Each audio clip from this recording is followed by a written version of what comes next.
arrested in the Bahamas King to criminal suspects and charged with fraud. He was also supposed to testify before Congress. Bankman-Fried's stunning fall has just gotten worse for him. This morning, federal authorities in New York are expected to unseal the indictment that led to his arrest Monday in the Bahamas.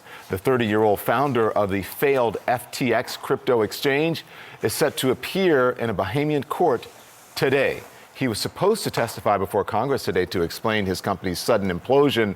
Remember, the once billionaire lost his entire fortune in just a matter of days. We're going to get straight now to CNN's Christine Roman. She's here with more. Christine, good morning to you. He was supposed to testify, and then now this. So what exactly happened? Just an amazing fall from grace, and so many people wondering where their money is. Instead of testifying before Congress, he's facing an initial court appearance in the Bahamas this morning. Just a stunning fall from someone who was once considered crypto's golden boy. I love it. Sam Bankman-Fried, the embattled founder and former CEO of the cryptocurrency giant FTX, arrested in the Bahamas on Monday after U.S. prosecutors filed When they say he fell from grace, they're talking about the grace that they did. Like, they're literally talking about the pedestal that they built for him. It's mainstream media that made this man into the, famous person that he actually is. Like, that's the fucking hilarious point here. His lawyers are gearing up for it's not a conspiracy, it's just neurodivergent defense. I love that. Criminal charges against him. U.S. Attorney Damian Williams confirming the arrest was based on a sealed indictment filed by the Southern District of New York. A person familiar with the matter tells the New York Times the charges against the 30-year-old former billionaire include wire fraud conspiracy, securities fraud conspiracy, and money laundering. And the SEC is... Dude, come on. That shit's so good. Libs of TikTok face has been revealed. We know what Libs of TikTok looks like, I thought. Daft doesn't watch me. Yeah, that's not surprising. I'm not shocked by this. Interesting timing on the FBI and Justice Department. Maybe they didn't want him to testify. What? No, man. What the fuck? Brother, the entire point of a congressional testimony is so that the Congress can fucking tell the DOJ to inevitably arrest him and charge him. They skipped the step to what? Stop him from fucking doing the other stuff? Like, I heard this before. I heard this from a bunch of people saying, like, conservatives are saying that, like, oh, he's in the pocket of the FBI or whatever, or the SDNY. It's like, no. Like, the things that he got charged with are literally the things that they would have gotten out of him in the congressional testimony, and then inevitably told the DOJ to arrest him. So they literally just skipped it. One of the reasons why I find this particularly funny is because he was going on a fucking media tour, literally running around, like, openly stating all the things that he had done horribly wrong, which is wild. It's like weird that they just let him do that. I don't understand it. Like, I guess, like, it was one of those moments where it's like, oh, because he's so fucking rich and because he already had, like, the go-ahead from the media that he could just, like, keep doing this. It's like if you were a fucking serial murderer, everybody knew you were a serial murderer, and, like, all of the fucking deaths were uncovered, and then you just went on a tour talking about how you were doing the murders. You know? Securities fraud conspiracy, and money laundering. And the SEC is now saying they too have authorized separate charges relating to his violations of securities laws. Bankman-Fried was once considered one of the most powerful figures in crypto before his company suffered a liquidity crisis and filed for bankruptcy last month, leaving at least 1 million people without access to their funds. He has denied defrauding his customers. Once the dust has settled and once all the investigations have happened, that you won't be arrested for fraud? I don't think I will be. I don't. Womp womp. That's crazy that he thought that. What a crazy fucking thing that he thought that. It is insane, bro. You had like $16 billion and now it's zero. And all of that was from the fucking crypto that you stole from people. And you're like, oh, no, it's just, Even OJ only wrote a book called If I Did It and not a book called I Did It, lol. I'm here chilling in the Bahamas. Yeah.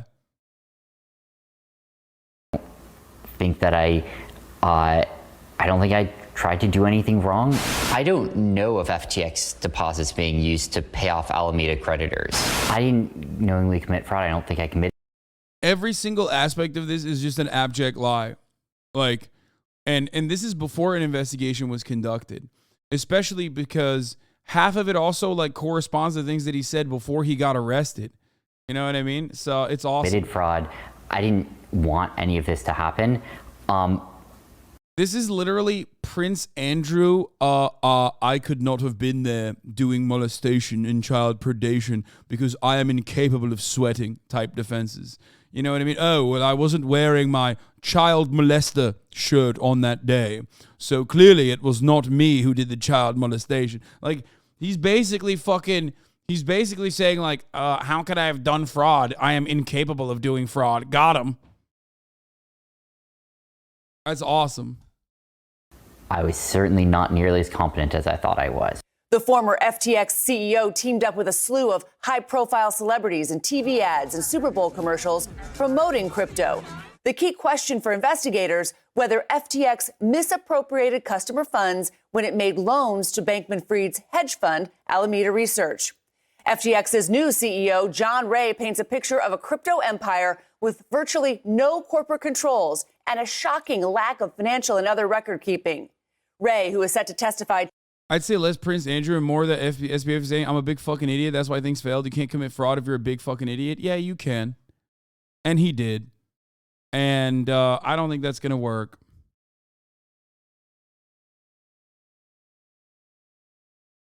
Today, before the House Financial Services Committee, wrote in a prepared statement, the collapse of FTX is due to power left in the hands of a very small group of grossly inexperienced and unsophisticated individuals.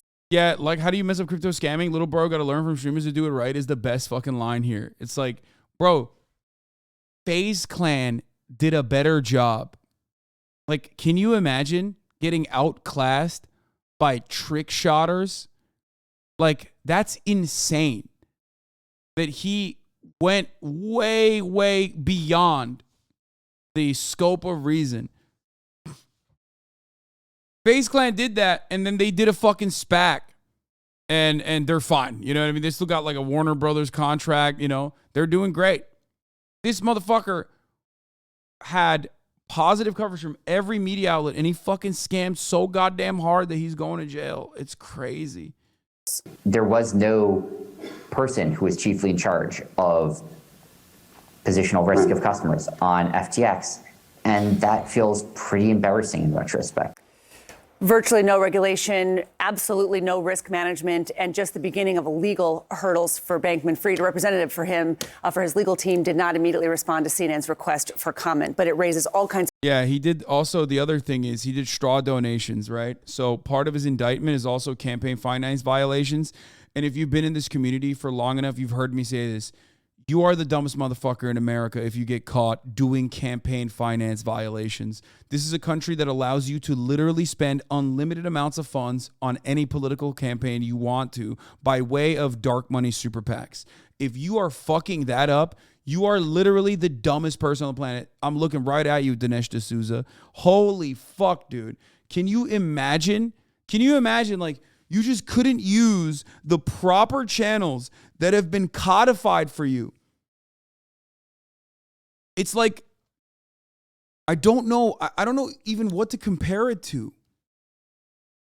It's like going to jail for fucking not sheltering your assets. Like, in the United States of America, the entire system, especially if you're over a certain level of wealth, is designed so that you can just, avoid paying taxes. Okay? Like, they're tax haven states, Delaware being one of them. Yeah, and you still fucked the bag up. It's just like, you're lazy, you're stupid. I don't know what to tell you. Like, the entire system It's like getting arrested for shoplifting a candy bar when the entire chocolate factory is free for the taking. Yeah, pretty much. You think they should regulate crypto? Fuck yeah, they should. What do you mean? Of questions about where the money went for these investors. And remember, this was a platform that was marketed as a really easy entry-level way to get into crypto. So regular people, like all the Main Street investors, could get into crypto. No one knows where that money is. I'm so fascinated by the fact that he's done all these interviews recently, and despite his lawyers telling him to basically be quiet. I wonder how that's going to play into all of this. I mean, there's all of the sound of him explaining what he did and didn't do. That will definitely play into this. I mean, any lawyer would tell you, shut up, sit down, and we have to investigate what happened here with this company. But he is, even this weekend, he was talking to the BBC. Yeah. Let's discuss now. Kara Swisher, she's the host of the podcast. The only person I can compare it to is Bernie Madoff. Yeah, except Bernie Madoff was working within a system that, like, still has like some level of security. Bernie Madoff was also writing the rules, ironically, while also simultaneously breaking them. Crypto is basically openly designed for fraud. That's why FaZe Clan can do it. You know what I mean? Like you could be the dumbest motherfucker on the planet and you can still successfully commit fraud and do a rug pull on crypto. It's an unregulated security. You know what I mean? It's literally just a speculative asset designed so you can do, like, originally designed so you can fucking buy drugs and weapons potentially in the black market, that turned into basically a safe haven for people to scam other fucking people who are just broker than they are.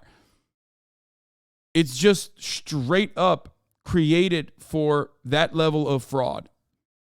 You don't know anything about crypto? Yeah, and here I am, not fucking scammed. Here you are, a dumbass, still trying to fucking advocate for crypto, okay? So weird. So weird that, like, these things keep happening in the fucking crypto space. So weird. Not recognizing that if you're an anonymous Twitch user in my chat being like, nah, man, I'm ride or die. I'm an evangelist. I'm a maximalist, actually. Fuck you. You're so fucking stupid. You don't understand. Like, it's still working off of your father's probably hard-earned dollars. You know what I mean? Like, you are the fucking dupe.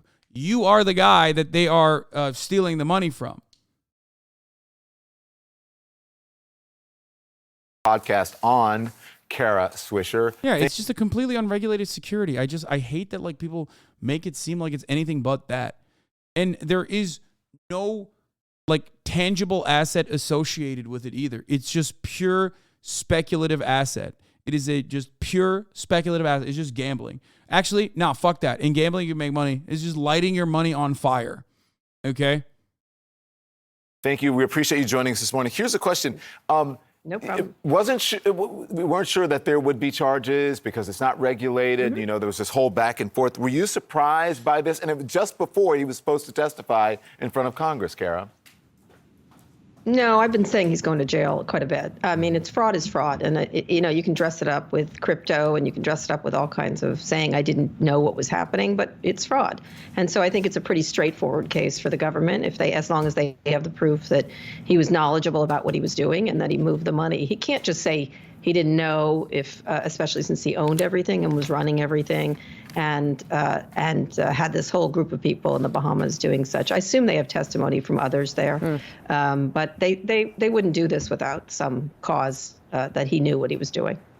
Hey, Kara, good morning. I think it's your birthday soon, or it was, so happy belated. Yeah, thank you. But let me ask you. I told you, the moment that he fucking duped rich people, I told you he's going to jail. That's the closest similarity he has to Bernie Madoff. Aside from the Ponzi scheme that he set up, basically taking money and then taking the fiat currency that he was getting from other people and then dumping it into this, like, or trading it for the fake coin that he had created inside of his own like operations, and then using that money to pump up, like, Alameda's currency speculation. Which was his girlfriend and his polycules company.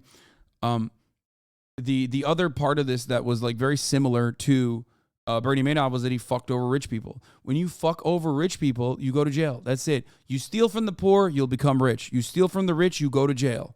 There is no other way around this. You about this. You say it so well and so clearly. Fraud is fraud, no matter if it's dressed up with crypto. But Gary Gensler, the chair of the SEC, says, and this is a quote this morning, that Bankman-Fried, quote, built a house of cards on a foundation of deception. This comes in an environment when none of those folks regulate crypto, which makes this easier to have. Go ahead. I was going to ask does this lead to some actual meaningful change in terms of regulating this stuff? Yeah, I love the speedrunning by crypto bros in the last 500 years of scams and financial failures for them to learn why we have financial regulations. Yeah, but like, okay, there's two types of crypto people, okay? And you're not the first type. I'm just going to fucking start by saying this. There's the one guy who knows it's a scam and is in on the scam from day one. He's in the fucking ground floor, okay? You're not that guy. Then there's the second type of crypto guy who doesn't realize it's a fucking scam and thinks like, oh, I have these like libertarian paradise dreams. I think Sam Bankman-Fried and others like him are the first type. They know that it's a scam. They just want to fucking make money off of it for as long as they possibly can. Okay? That's it. And the reality is you're not one of those people. If you're in here, you're not one of those people, okay? You're not like the Winklevoss twins or whatever the fuck. You're not Elon Musk. You're not any of these motherfuckers who can do currency manipulation if they want to, you know? In the crypto world, of course. You're not. Women can get scammed too? Wait, what?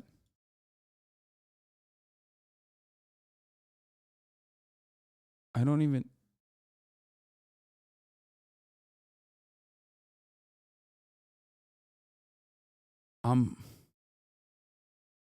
Okay. Stuff.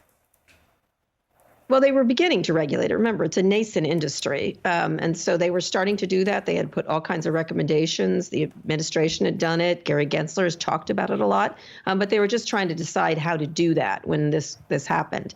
And so it still is an investor thing. They still have okay, crypto bros and crypto broads. How about that? Okay. Existing laws that they can use to apply to this guy. And, and I think probably they got irritated that he was going around talking to everybody.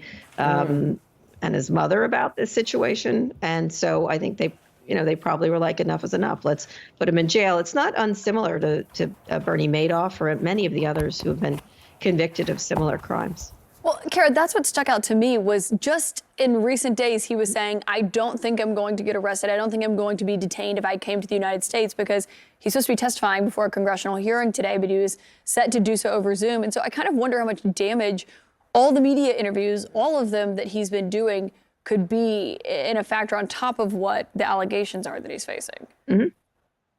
Oh, absolutely. He was just convicting himself over and over and over again, and saying he didn't think he was going to be arrested is exactly what you say before you're arrested. And so, his parents are law professors at Stanford University. They certainly knew the stakes here. I think he was I called him the unmade bed and pretending he didn't know what was happening. And this little boy he dresses up in shorts and sort of moppy hair. I think I don't know. I just was sort of like, it seems like you are an adult and you know what you were doing. But he was trying for that, this sort of, I found it disingenuous, but he was trying for this. I don't know where the money was. It was in the drawer here and someone must have taken it, that kind of thing.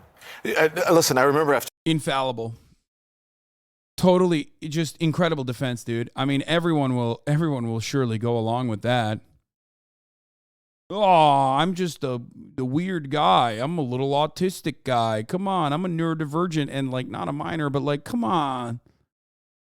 Let me just do a little bit of a fucking just mass commercial level fucking Bernie Madoff level Ponzi scheme and fraud. And also, I mean, he hit the trifecta. Like, he also did straw donations. Like, how fucking stupid can you be, dude? After Madoff, like everyone was going, what were the warning signs? Didn't people know? So many. So let me ask you this, Kara, because the New York Times is reporting, this, it's called CZ, or Changpeng Zhao, who is, he's a crypto exchange finance, head of a massive crypto exchange, Binance.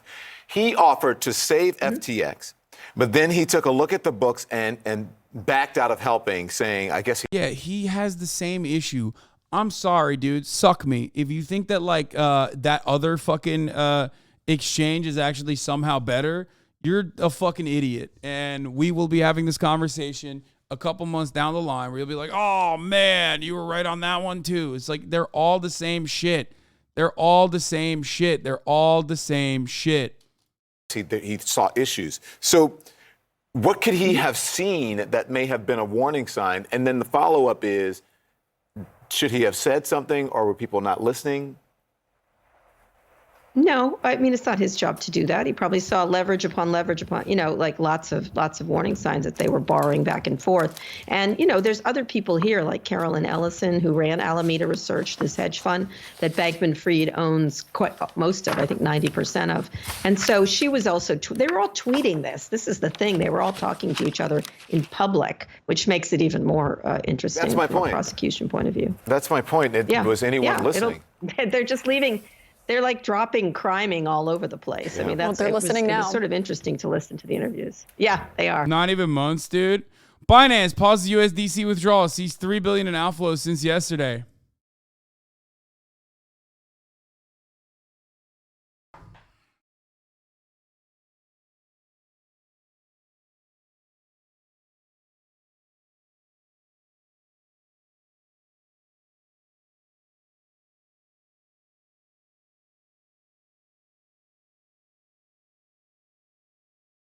Ay, dude.